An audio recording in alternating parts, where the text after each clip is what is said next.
All right, good evening. Like to welcome everyone to the Thursday, February 1st, 2024 Planning Board meeting. If we could all rise for the Pledge of Allegiance.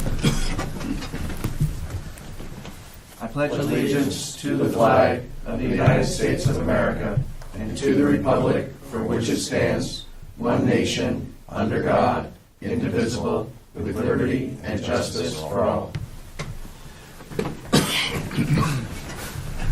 All right.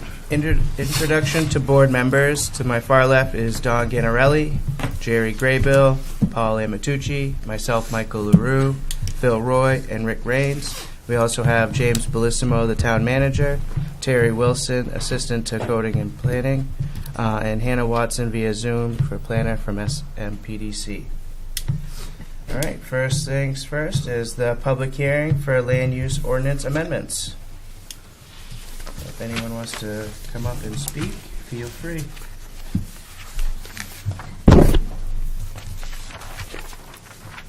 Good evening.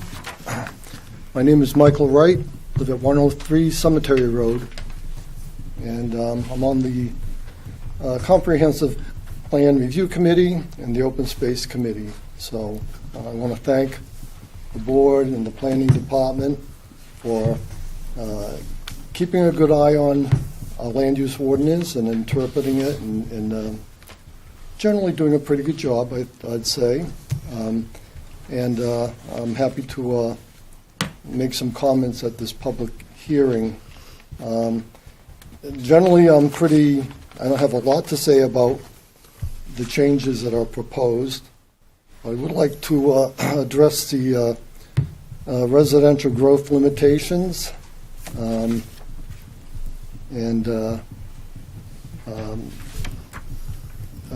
Number E, for determining the number of permits to be issued if the parcel is split or conveyed into two parcels 3 years prior to the application of subdivision. The number of permits will be issued based on the parent parcel.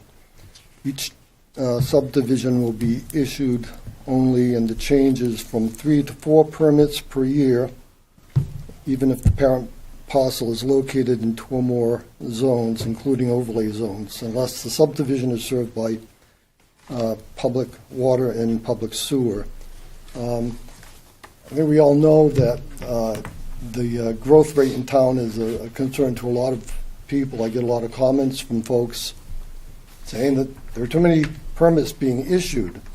This is something that the Comprehensive Plan Review Committee is looking into and addressing, and I think that my recommendation would be that before we make any changes, we wait for the Comprehensive Plan Review Committee to make its recommendations rather than going into this at this time. In subdivision regulation amendments, 11.18, impact on natural beauty, aesthetics, historic sites, wildlife habitat, rare natural areas, and public access to the shoreline. B, retention of open space and natural and historic features.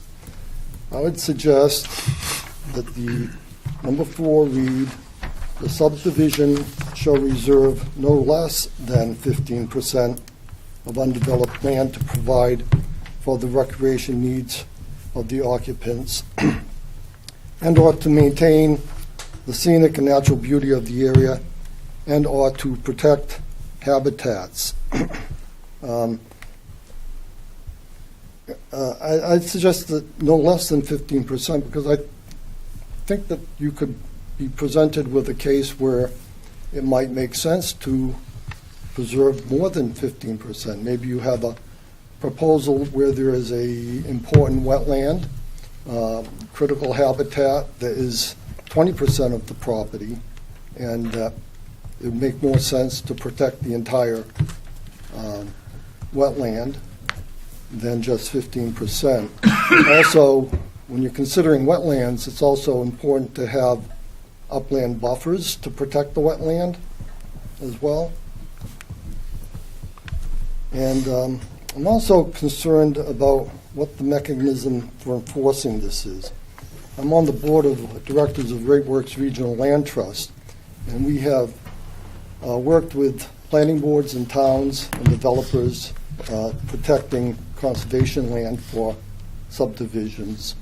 And we've had the experience where some of the residents think that recreation includes driving Jeeps up and down stream beds and getting unstuck there and abandoning them. So I don't know what the mechanism for enforcing these protections would be. Great Works Regional Land Trust has decided that we will no longer accept conservation easements on the protected properties. We now require that it's a fee-held property owned by the land trust, and we also encourage the developer to donate a conservation stewardship fee that's used by the land trust to hire professional staff to monitor the properties regularly and take action if there's a violation. So I would recommend some type of mechanism for enforcing the protection of these properties, and maybe even limiting recreation to critical habitats to passive recreation. On 12, number 3, wildlife habitat, rare natural areas, or public access to shorelines. Retention of open space and natural or historic beaches. Number 1, the subdivision shall receive, and I'm going to recommend again, no less than 15% of the area of the subdivision as open space in order to provide for the recreational needs of the occupants of the subdivision. I think that, again, you might be presented with a case where it makes more sense to protect more than 15% of a particular proposal. And I like the new performance standard, state law, for identifying farmlands. Farmland is a natural resource that you cannot recreate. Once it's gone forever. And as we all know, no farms, no food. So, and I think that would be beneficial to the town to take efforts to protect farmland and ensure it for future farmers and food production. Thank you very much. Thank you. Thanks, sir. Thank you, Mark.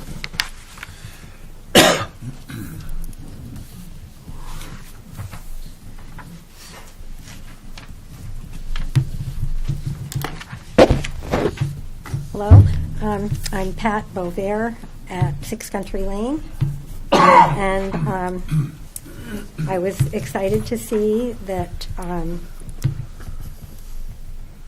the 11.8 and 12.3 were in here, because I know that the open space group, of which I am not a real active member, but I am a member of, seems to be making some impact even before our new comprehensive plan comes out. There's been a lot of work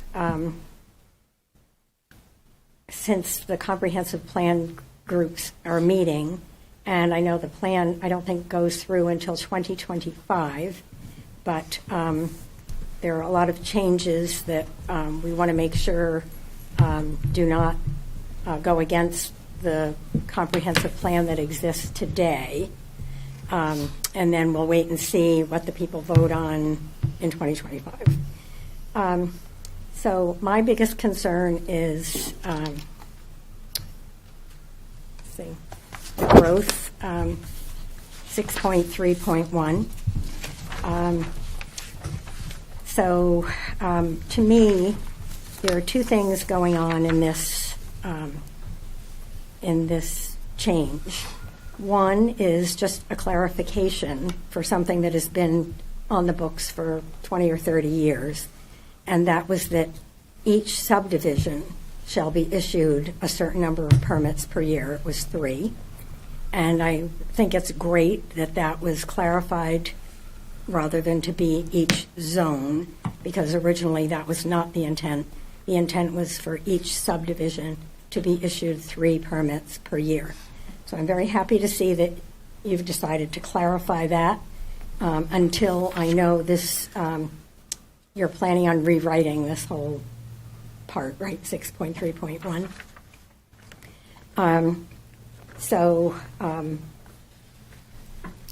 The part that I'm concerned about is the changing from 3 to 4 permits.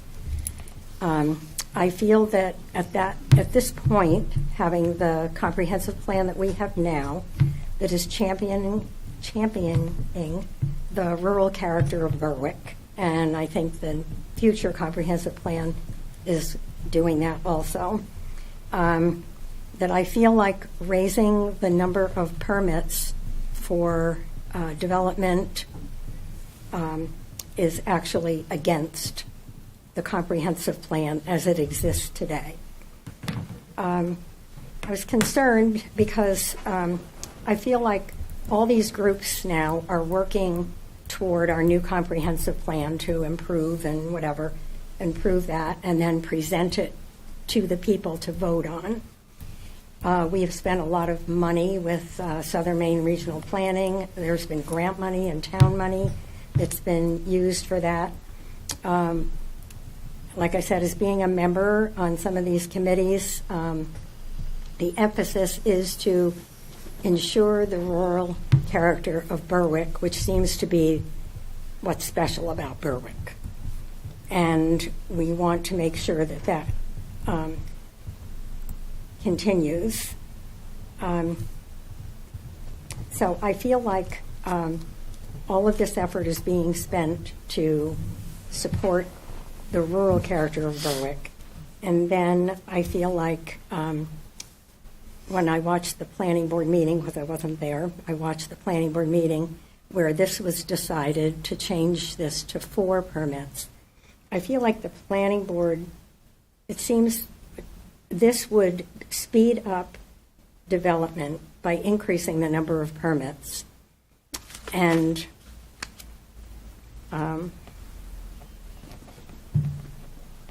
something that is kind of opposite of what the rest of the emphasis in town is. I feel like one arm of the town doesn't know what the other arm is doing. I feel like, one is striving hard to keep Berwick like the people have wanted in the comprehensive plan have wanted to be the rural character of Berwick. We know we need development, but we don't need development in the rural parts of Berwick. So my idea is to either break this into 2 parts and keep the clarification in there that that it's for subdivision and not per zone, so the way it has been treated all this time, but do not make any changes about the number of permits. Because really, increasing the number of permits is not supported by the comprehensive plan at this point. If that's the way the comprehensive plan wants to go in 2025, then that's fine. But right now, I don't feel like that is in keeping with what's going on. I believe that we should wait for any actual change, not clarification necessarily, but like I said, there are 2 parts to this. But for any change to this, I believe that we need to wait for the rewrite. You're going to be putting this in front of the townspeople whenever this is, and then within a year or something, however long it takes to do the rewrite, you're going to be presenting it again in a different form, maybe changing that again, and that kind of thing. I feel like that's not appropriate. I feel like the townspeople are going to feel like, oh, we already voted on this. They're not going to understand the big picture. So I think they're waiting for the rewrite, and also the rewrite that might be supporting the new comprehensive plan is a smarter move than to be making a change at this point when, when all that's needed for this is a clarification. So I feel that when, I know the second part of this is you guys going into some kind of a meeting where you decide whether you're going to accept or reject these. I'm hoping that when you go to that active part of your meeting, that someone on the planning board will propose to table this 6.3.1, and the one part where it's 3 to 4 permits, or the whole thing if we need to.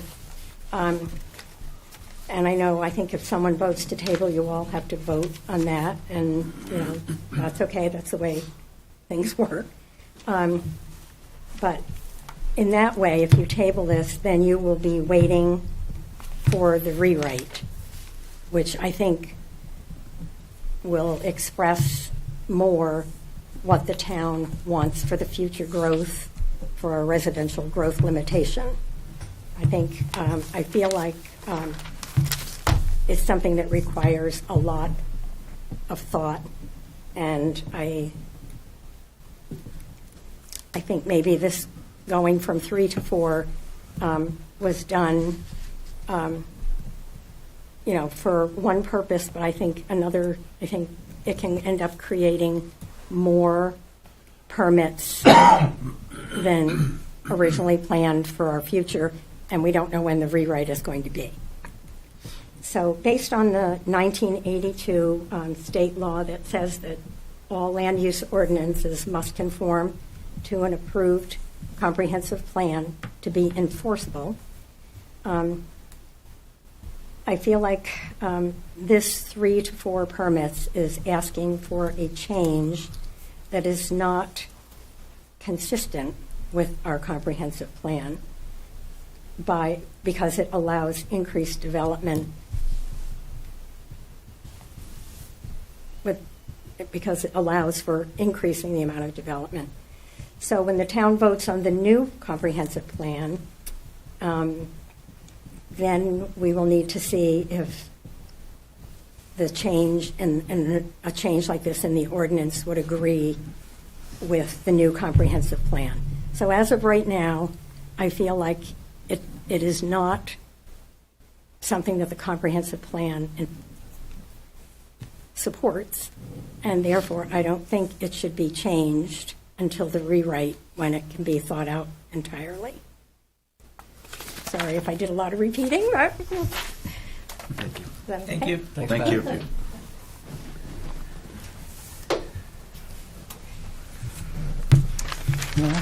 Dennis Jackson, 8A Goodwin Street, Berwick.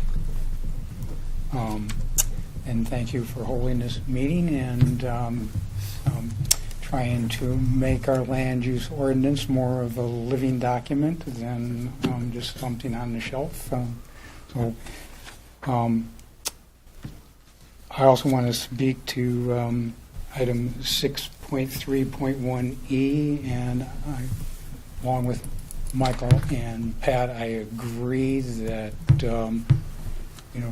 changing the number of permits from 3 to 4 is maybe not a timely thing to do, given that we're working on both an open space plan and a comprehensive plan, and that waiting for those to mature further before reaching in, making this particular decision.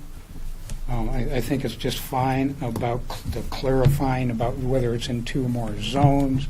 That seems perfectly reasonable to go ahead with, but to make the change from 3 to 4, I think should wait. And then I also like to speak, let's see, what's that one? On subdivision regulation amendments, 11.8 and 12.3. I think Michael's correct in pointing out that it would be wise to make this a minimum of 15% for each of those items. not to give the impression that 15% is an exact amount. And then I also wanted to offer a clarification on the definition of steep slopes. Now, the proposed definition is for 15%, which is a 15-foot rise over 100 feet. But to me, it's a missing factor here is over what horizontal scale are we applying this? One would think that dealing with land use planning, something larger, like maybe 40 feet horizontally, roughly the size of a house, that might be a scale. What the exact scale is, I don't have a strong opinion on, but it should be something. Like on the extreme example, if you take the definition of 15% as a 15-foot rise over a 100-foot distance, if you can do the same thing and say, 15% is also a horizontal distance of 1 foot and a 0.15-foot rise. I mean, that's actually like about 1.25 inches. So that's my point, is that if you just apply 15%, well, how do we measure that on the ground? What's important? So by having a reasonable scale over which you look at it, you get rid of the things that are irrelevant to the process, and you just look at what's important for making the decisions. So looking online, I see that some jurisdictions take like a 2-foot contour map and count 5 contour lines and measure that distance.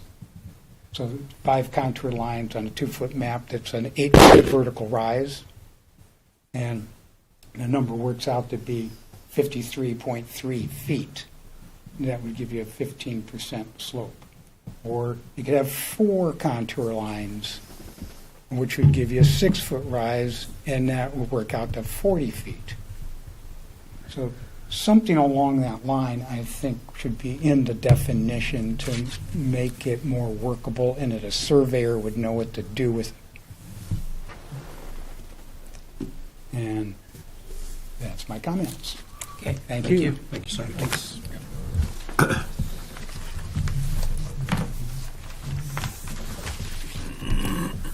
Terry, did we have anyone email or mail us about their public comment? I have no public comments. Okay. Thank you. Awesome. All right. Well, I'll make a motion that we close this public hearing. I'll second. Okay, further discussion?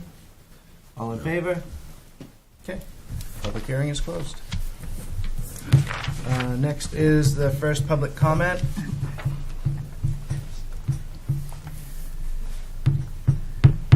Okay, closing the first public comment. No approval of minutes, no old business, no new business. Second public comment. Okay, I'll close that. Land use ordinance amendments. All right.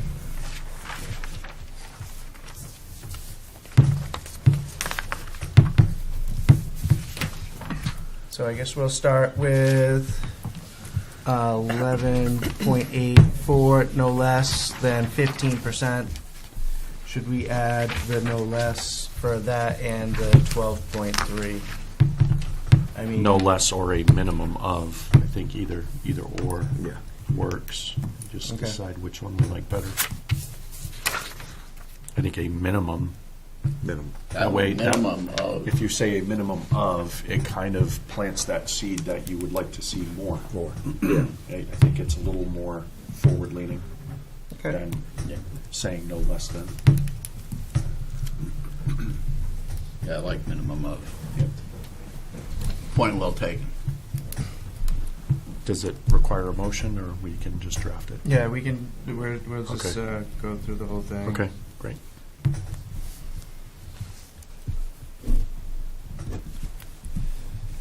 Right. there's that.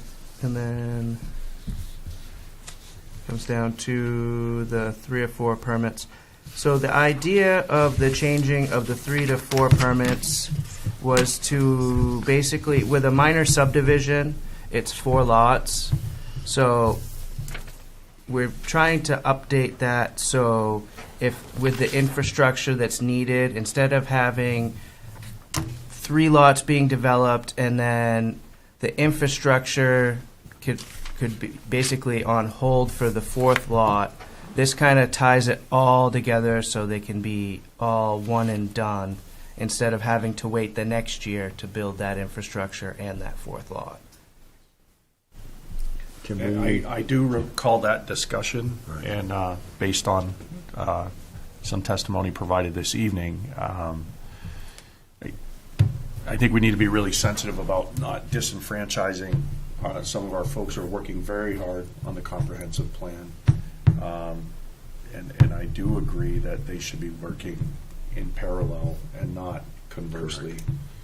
I just want to offer that food for thought and maybe spark additional discussion. I mean, I did not have all the information when we did have that discussion, but being provided with this new information, I do feel like we should be operating in parallel. Because we have a hard enough time getting people to volunteer on these boards within our community, and if we're alienating them and not taking that input, I think it does a disservice to the process as a whole. Agreed. Can I offer a clarification if I'm correct? I absolutely appreciate everybody's opinions and agree with them if we were, in fact, increasing the number of permits for those subdivisions, and really we're not. They're still going to get all 4 of their permits, whether they get them 3 in 1 year and 1 the next year. If it's a 4-lot subdivision, they're going to get their 4 permits. Our goal, I think, here was that instead of stretching it out over a 2-year period where 3 houses are built 1 year and the 4th one, which they would get the next year, continues the construction for a longer period of time, I think our goal was that let's try to get all 4 of those, small subdivision done in a year so that any neighbors don't have to put up with trucks and noise and construction over a 2-year period as opposed to a 1-year period. So if you have a 4-lot subdivision, you're going to get your 4 permits. And you're just going to get them all in 1 year instead of 3 in 1 year and 1 in the next. That, in my opinion, is what our thought process was. Yes. Yeah, and just following up on this, Rick, I also believe that when we these are all approved. These are houses that people are going to move into, and these are probably pre-purchased already, and you're just waiting for that house to be built so they can move in, and you're delaying people from moving in, but they're going to move in, and that is part of the growth that has been approved for that 4-unit subdivision. So I think this just makes it easier for builders to not stretch it out, and it doesn't harm in any way the fact that those houses are going to be built. It's just when they're going to be built. And I think going from 3 to 4 is not a heavy lift. I also think it's important to clarify that if it was a 5-lot subdivision, that becomes a major subdivision, and that has a different set of clarifications Correct. and whatnot. So our goal was to look at this as a 4-lot small subdivision, and how can we consolidate that into a year as opposed to 2. Do we need to, because I watched the last meeting, do we need to delineate between a 4-lot subdivision and this, separate it out? Put the wording in here. Yeah. Yes. I'm for that. Definitely for that. I think that's the way to go. So it can't be for major subdivisions, just for the And that keeps us, small I think subdivision. that keeps us in line with the comprehensive plan. All we're changing is a small subdivision. because they're gonna get their permits anyway, like you said. Okay, so you're basically saying add the wording so it would be 4 permits on a minor subdivision, and then keep 3 3 to for the 4 on, major. yes. Does that sound It makes sense. We can see how it how it check sticks? with our legal and see if it sticks. Yeah. Okay. Do we have proposed verbiage for that? So maybe What- each what do we each want that to minor look like? subdivision shall be issued 4, only 4?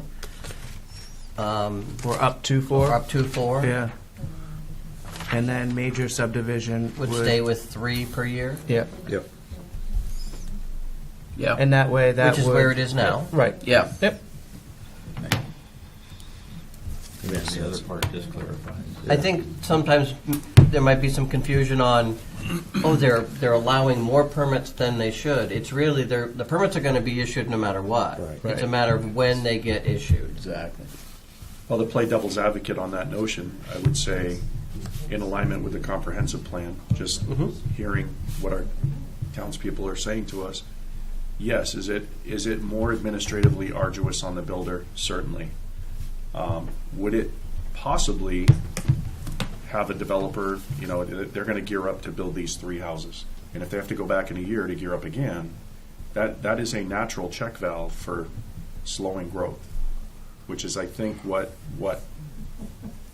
we're being told that the people want and that the comp plan wants. So I want us to be sensitive to that fact. Oh, no, I agree. We are making it easier for a developer to come in and, okay, I'm going to bang out 4 houses. Right now, the way it's written, yes, could they go back and get a permit? Sure, they can. It's going to cost them more money, and it's going to be a little bit more difficult for them to do it, and it might be a natural check valve to support that, limiting growth that we're looking for, that the people of the town are telling us they want. So just food for thought on that. Yeah. I think that's very possible, and I'm not arguing against it, but I also think that if I was a developer and was going to make a 4-lot subdivision, I'm committed to all 4 lots on my line items so that I'm going to make money at the end of 4 lots. I don't think that I would give up a whole lot just because it's a year later. Personally, I would still commit to building that extra lot, and now it means, again, another year of noise and construction in the neighborhood. But I'm open to... It also could include potential increase of costs. I mean, Sure. especially after COVID, the cost of building has increased drastically. Which is a check valve for growth. Right. So I want us to be thinking How about from this, all James? caveats. Throw your opinion out here. Do you feel that the change from 3 to 4 permits does not meet the comprehensive plan? I think it, like what Phil's saying, it has the potential to incentivize different types of growth that we haven't seen. Obviously, 3 to 4. I was talking to Terry a little bit about this. It could have a pretty marginal impact, or it could really. Phil, you hit the nail on the head about just in terms of when you talk about scale and the ability to develop. Well, you think about how many developers we have, right, working in the town, building homes. If we're limiting or causing them to have to put one in the hopper and wait a year, that is limiting growth, which is kind of the point of the comp plan, if I'm not mistaken. I could be. I'm right on the fence here, right? Yeah. So Yeah. short answer is I don't think it's against the comprehensive plan, but I would lean to agreeing that it's a big enough change that it probably makes sense to hold off until there's like a more comprehensive, because a lot of this stuff, open space planning and R3 planning, there will be a slew of comprehensive changes that will be coming down the pike in the next couple of years. Well, So, based on that input from our own town manager, I would make a motion that we table it until we get the draft of the comprehensive plan, and we do that in parallel. That way we're not pitting one against the other. I would ask to maybe modify that motion and include the new definition of not having extra permits per zone, but rather per subdivision. Which I think clarifying that is important, and that was the first main purpose of redoing that particular line. But I think that I'm also in favor of what you say about let's not make changes to the number until we're all on the same page. So what does that motion sound like? That motion sounds like I would make a motion to table the change of numbers of permits, however, keep the new definition of a subdivision getting a set number based only on how many subdivisions there are, not how many zones it may be in. So, I That will makes sense. rescind my previous motion and defer to yours, and I will second your hold motion. on. We wouldn't be tabling it, we would just be striking it out. There's no need Yeah. to table anything. No, on this, 'cause no. if we table it, then. Perfect. yeah. Strike it out. Yeah. Leave it as is. So leave it as is until the, well, no, we No, we still need to we vote do on need the that. clarification of, And what was the thing we wordsmithed that to clarify something, and I forget, I just want It's to make the sure we're not amount of missing that. zones. Basically, what you guys are talking about striking out is each subdivision shall be issued only 3, so that would stay permits per year. The thing that's added is even if the parent parcel is located in 2 or more zones, including overlay zones, unless the subdivision is served by public water and public So sewer. you're just taking that whole thing out. No, you just No, take- we're just change it striking 4 to out. 3, Yeah, and just keeping the Keeping rest, it, Okay. Yeah. okay. which is a change in of itself. Okay. Does that And require? I guess I'm the contrarian here. I think going from 3 to 4 is not a significant difference, and particularly in this environment where housing is way short in the entirety of the country and York County in particular. These houses will be sold. All 4 of them will be sold with people waiting to get into them. So making them wait an extra year or however that math works out for them, I don't think does any good. It does not put a limit on growth at all. If we approve it here as a 4-unit, those 4 units will be built, whether this year or next year. So people will move in and there will be growth, at least 4 new units. So I'm not sure that we're really doing anything here. So one way that it may have an impact, though, is if I'm a developer and I'm looking at putting in a 4-unit subdivision, but I'm only going to get 3 permits, and I got to wait another year for the 4th one, I may just bring it down to a 3-unit subdivision, and Yeah. that 4th house is eliminated, which slows growth. Which slows growth. That's Right. where that's my thought process as well. Question, and I'm just playing devil's advocate here, because when I developed my subdivision down in Georgia, all the infrastructure was put in for all lots. They only gave us X amount of permits per year, but that was all done in 1 year. So the only thing you had to worry about was just that, the next bunch of houses being built. It really didn't affect anything in development of the subdivision. We did all that. So, Yeah, I agree. Roads are put in all the way Yeah. to the end. yeah, do it. You're not going to, building a house is not going to, it's going to be, I put up with it in my subdivisions I lived in down there. It's going to happen because it is growth. And it's going to happen a little slower than you might want it to, but you just got to deal with it. It does slow the growth, though. It does. I think we're all You're in right. agreement that it slows the growth, which is in alignment with what the townspeople What are the- asking us to do and what Correct. the comp plan is trying to do. So I don't think it's going to change anything. So I would advocate for keeping it the way it is. If we're in agreement that it doesn't change anything, then let's keep it the way it is and develop it in parallel with the comp plan. If we're in agreement. Yeah. Do we need a motion to do anything about that? I think so. So I'll make a motion that we have changed the number from 4 to 3, but keeping the definition of per subdivision as opposed to per zone. I will second that motion. Any further discussion? All in favor? Aye. Okay. All against? Okay. So we will strike that out.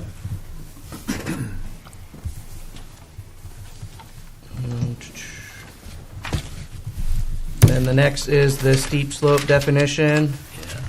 What horizontal scale is being used? When I read it, the horizontal scale It's right on definitions. Right.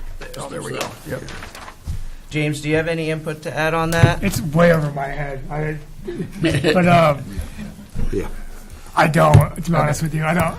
Maybe Jerry, Well, the engineer in the I room. know what you're saying, and then if you have to define it to a surveyor or something to come back, you need something more than this. Yeah. I think is what he's saying. I don't know what that more is, but Let's ask Hannah. right. What's your input on this? I would agree. There should be more, but I don't know what the more is. I would probably just defer to reading what other ordinances define it as, I can. and look for other language. Okay, so we Or if have there's to. kind of a standard So engineering. We're on a figure time out, but- crunch for this because we have to vote on this tonight. So, Okay. No, you I can. can look at other ordinances while I sit here. Okay. You have until the 15th to finalize. Okay. So we don't have to vote on it today. You can vote on it the 15th. Okay.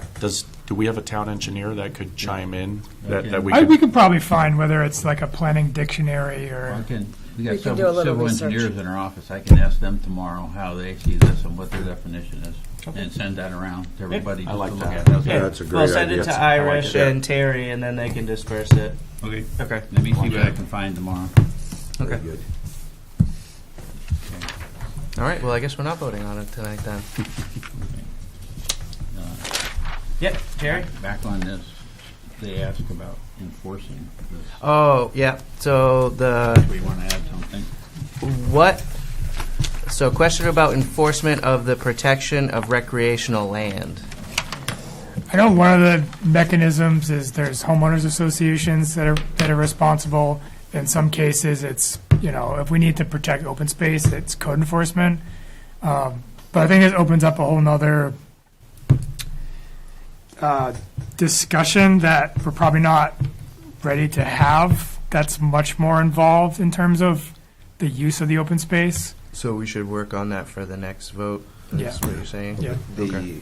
The only thing I can offer you guys on that from being out of state and developing was we had open space in our developments down in Georgia also, and the homeowners association was the one that told you what you could and could not do on that land, on that open space.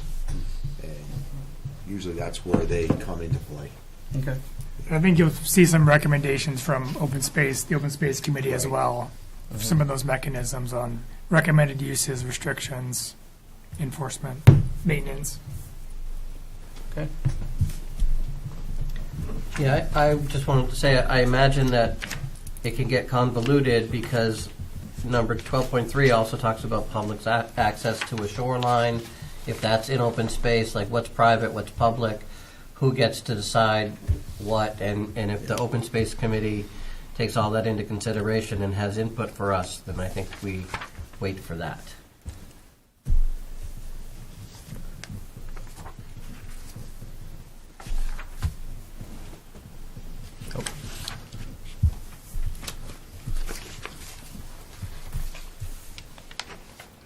I do like the 15% number as a start, if not higher, Yeah, like 25. Yeah, as a minimum. yeah. That's Yes. a Yeah, minimum. I like that Yeah. too. A minimum of. I mean, if you're taking it Do to we two wanna and a half add- acre lot, house size, and you're putting it into like a cluster subdivision that's less than an acre per house, you've just freed up an acre and a half times however many houses plus the extra space. Generally speaking, there's quite a bit of extra space. So we did recommend putting that verbiage in 11.84 to say a minimum of Minimum. 15%. Do we Okay. want to do that here as well? Yes. And- Yeah. Yeah. When we Okay. discussed that, I was talking about both. of them. Both, okay, Yeah, I excellent. think both. I like Yes. it. Yeah. All right. It's a starting Thank you. point. Yeah, and to go off on what Rick was just saying, me and James have had some discussions about the 15%, and at a certain scale, it feels like it's a lot. Because if you're subdividing 100 acres now, you're talking 15 acres. I mean, that is a lot of land. If you're talking 4 acres, 5 acres, like you said, it's not that much. So I think what James and I discussed, we kind of felt that 15 was like the middle grounds for it, where I feel like maybe leaning more towards the future that we try to discuss more of the scalability aspect of it. Yeah, that's just how I felt on Right that. now, it's good the way we have it. Yeah, yeah, I mean, the way we're proposing. yeah. All right, and then James added a couple things. One was the affordable housing developments that meet the requirements for 30A MSRA 4364 are allowed to have a dwelling unit density of at least 2.5 times the base density that is otherwise allowed in that location. So that's just from the state, right? That's part of LD 2003. Okay. Same with 7.8. It pretty much says the most we can require for off-street parking for affordable housing developments is 2 parking spaces per 3 dwelling units. Okay. So it's like 0.66667 parking spaces per dwelling unit. 2/3 of a parking spot. Thank you. It's a much more concise way of Everybody's saying gotta drive a it. smart car. 2 in a motorcycle.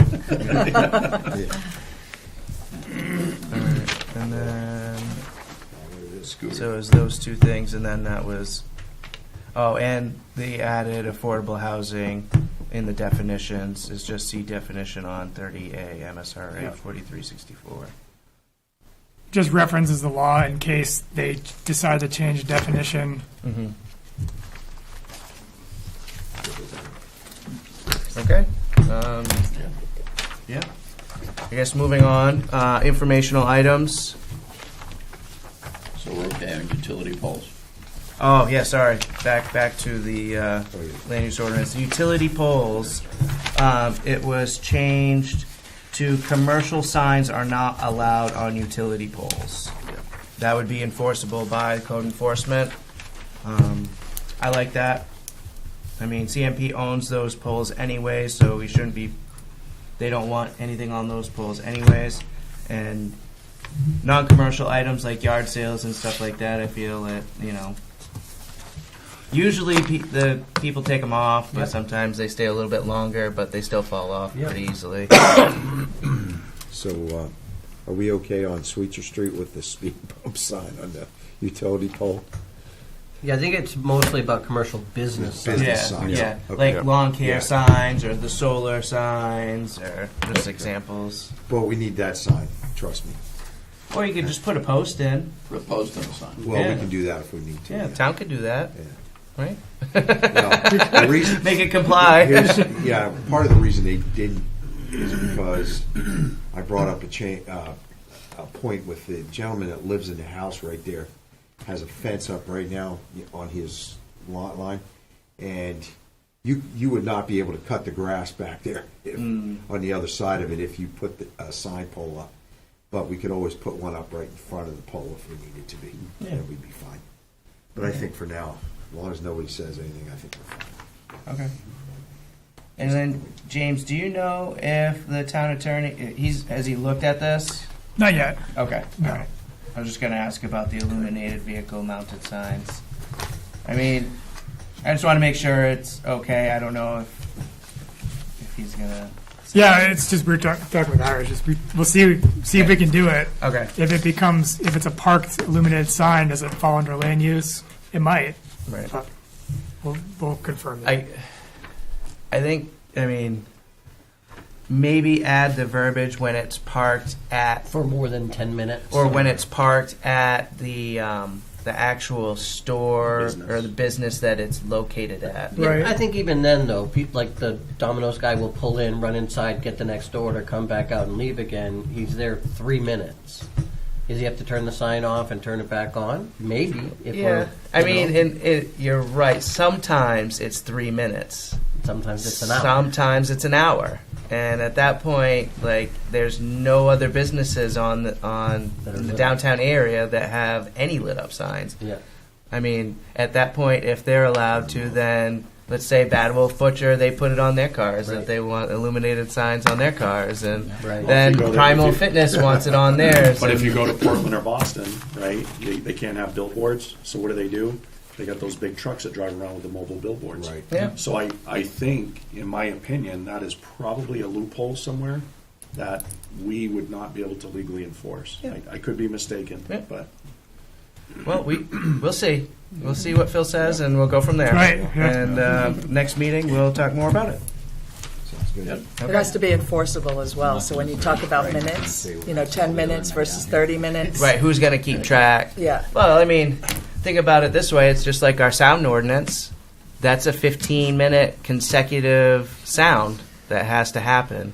Who's going to stand there with a stopwatch being like, it's been 16 and a half minutes? I mean, there probably is people that would do that, but it has to be consecutive sound, though. So it's like you're going to be resetting that clock a lot, like especially if it's a dog that's barking or gunshots that are happening, because, Dog barking. all right. What you gotta do is put a camera out there and record it. I guess that's it for the land use ordinance amendments for now. We will vote on them next meeting. Next is informational items. You check out Moulton Street. A lot of trees were taken down today. It's part of a major infrastructure project. Moulton Street is being completely reconstructed, along with parts of First, Second, and Copeland Street. All new stormwater infrastructure. It's actually in front of the planning board a few months ago. That also establishes a riverfront park called Great Falls Park. So it's exciting. It's are they been dropping timber there now? Is that where they're? Yep. Oh wow. Yep, trees are being dropped. There's a ton of landscaping that's involved with the park once it's established, so it's a project 6 years in the making. You can ask, I can talk to you. I didn't know. I can talk to you. I'm just sharing the good news, that's all. That's all I have. Anyone else? No? Okay. If there are no further items for discussion from the esteemed Burgess Meeting Room in the depths of the Berwick Town Hall, I will make a motion to adjourn. I will second that motion. Okay, all in favor? All right, good night. Before you leave, I'd like to make a point.